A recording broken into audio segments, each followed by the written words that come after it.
Here's the reality. The image of a white Jesus has been used to justify enslavement, conquest, colonialism, the genocide of indigenous peoples. There are literally millions of human beings whose lives have been snuffed out by people who conquered under the banner of a white god. That is a far more significant problem than whether a black writer in 2013 suggests somewhat humorously, but perhaps seriously, that we should change Santa to a penguin. Tim, no one's going to die because of that iconography. The white Jesus, white God imagery has literally resulted in death. That's something folks ought to deal with. What Megyn Kelly said was very simply, quote, Santa is white, end of quote, and so is Jesus. So I think the real issue is, if you want to make a joke about Santa's whiteness, here's a way to do it that would not presume white normalcy or that white is the norm. You could say, for instance, and I would, that if there were Santa, he'd have to be white because no black man could break into millions of homes even if he was bearing presents and not be shot by some neighborhood watch captain. That's a way to be funny, but Fox News would never do that because that would presume that they had to admit racial profiling and racism were real.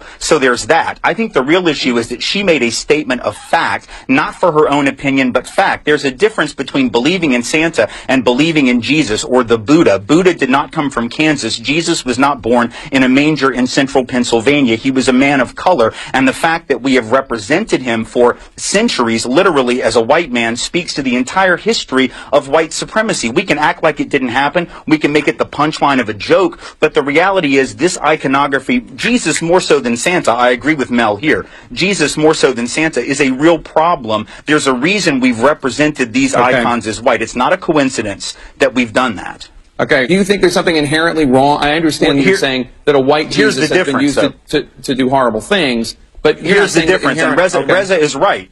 No, Reza's right, but the difference is that the power of others to make Jesus or to make Christ as they view him has never come close to the power of the European power to make Jesus white. In other words, black folks can think Jesus is black and view Christ as black, but at the end of the day, the image that has been used to dominate Christianity in this world and on this planet is the white image. So therefore, you can believe, you can think Jesus looks like whatever you want or that Christ looks like whatever you want. Ultimately, though, there is such a thing as power, and it's not equitable. And so if certain people have been able to impose their image of the Christ, of the Savior on others, or God, or Adam and Eve, the first human beings ostensibly as white people, to believe that that doesn't have an effect is to believe that advertising doesn't have an effect. It's to believe that companies that spend billions of dollars don't actually sell you stuff based on the images they use, which is nonsense.